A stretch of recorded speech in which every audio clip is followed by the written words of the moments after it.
Teori dasar Python. Python adalah bahasa pemrograman yang populer karena mudah dipahami dan digunakan. Dalam Python, kita menggunakan variabel untuk menyimpan data dan tipe data seperti string, integer, dan list untuk memanipulasi informasi. Python juga memiliki struktur kontrol seperti if dan while untuk membuat keputusan dan perulangan. Fungsi adalah blok kode yang dapat digunakan kembali untuk menjalankan tugas tertentu dalam program kasir. Ini, kami menggunakan Python untuk membuat aplikasi yang dapat membantu menghitung total pesanan dan kembalian pelanggan. Alat dan bahan untuk menulis kode program, kami menggunakan Visual Studio Code atau sering disebut VS Code. VS Code adalah editor kode yang ringan namun sangat kuat, mendukung berbagai bahasa pemrograman termasuk Python. Selain itu, VS Code memiliki eksistensi Python yang memungkinkan kita untuk menjalankan dan mendebug kode Python dengan mudah. Masuk ke dalam kode programnya. Di sini merupakan giliran saya untuk memberikan penjelasan tentang kode program kasir yang telah kami buat. Menu, sebuah dictionary yang berisi item makanan dan minuman, di mana setiap item diidentifikasi dengan kunci berupa string atau nomor menu. Nama dan harga, kunci di dalam dictionary untuk setiap item, di mana nama menunjukkan nama makanan atau minuman dan harga menunjukkan nama harganya. Def adalah kata kunci yang digunakan untuk mendefinisikan fungsi. Dalam hal ini, fungsi bernama tampilan menu. Fungsi adalah tidak menerima parameter dan mengembalikan nilai, hanya berfungsi untuk menampilkan menu ke layar. Konten fungsi atau tampilan menu. Print adalah fungsi bawaan Python yang digunakan untuk menampilkan teks ke layar. Backslash adalah karakter aspek yang menandakan baris baru. Fungsi untuk menghitung total harga. Def adalah mendefinisikan fungsi baru bernama hitung total. Pesanan adalah parameter yang diharapkan berisi dictionary dengan item dan jumlahnya. Konten fungsi.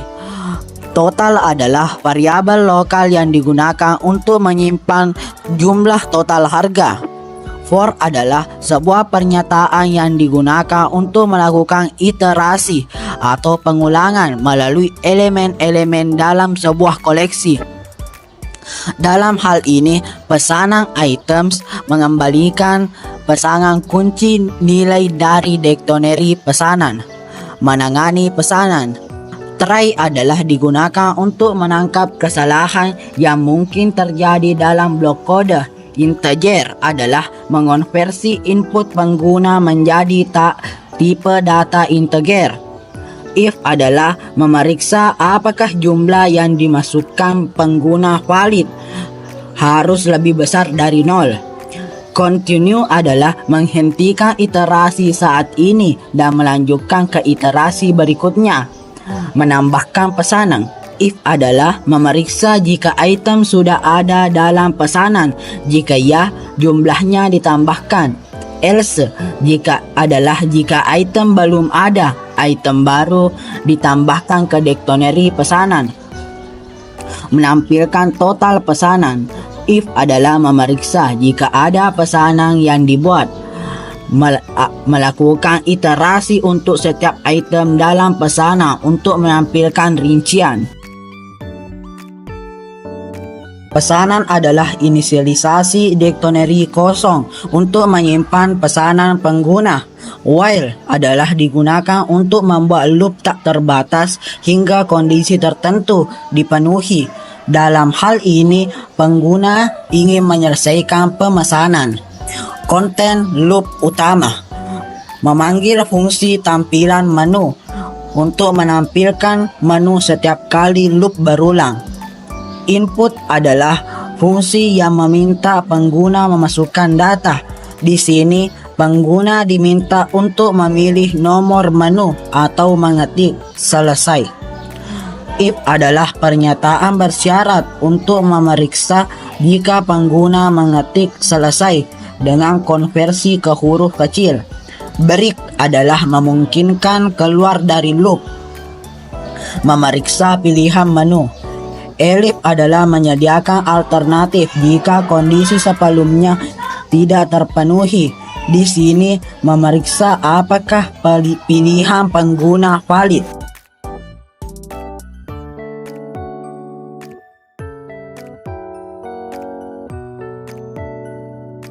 Input uang pelanggan. Loop ini akan terus berjalan hingga pengguna memberikan input yang valid. Meminta input dari pengguna untuk jumlah uang yang dibayarkan. Memeriksa apakah uang yang diberikan kurang dari total harga. Jika ia memberikan tahu pengguna bahwa uang tidak cukup. Jika uang cukup, menghitung kembalian dan menampilkannya. 6. Tidak ada pesanan. Pesan yang ditampilkan jika pengguna tidak memilih apapun. Selanjutnya, teman saya akan memberikan hasil dari kode program di atas. Sekarang mari kita lihat bagaimana aplikasi kasir ini berjalan. Saat program dijalankan, daftar menu akan ditampilkan. Kita bisa memilih nomor menu, misalnya memilih nomor 1 untuk memesan mie pedas. Kita diminta untuk memasukkan jumlah pesanan, misalnya 2 porsi. Pesanan ini akan ditambahkan ke daftar pesanan. Kita bisa melanjutkan memesan item lainnya atau mengetik selesai untuk menghentikan pesanan. Setelah itu, program akan menampilkan semua item yang dipesan dan total harga yang harus dibayar. Kita masukkan jumlah uang yang dibayarkan, dan jika jumlahnya tidak mencukupi, maka kita akan diminta memasukkan ulang jumlah uangnya.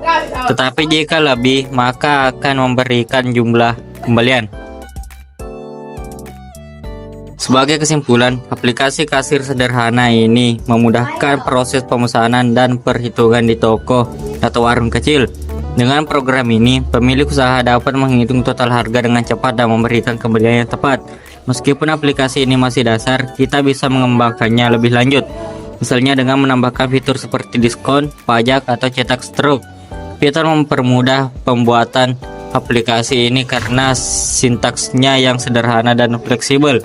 Sekian dari program Python kami. Terima kasih telah menonton. Wassalamualaikum warahmatullahi wabarakatuh.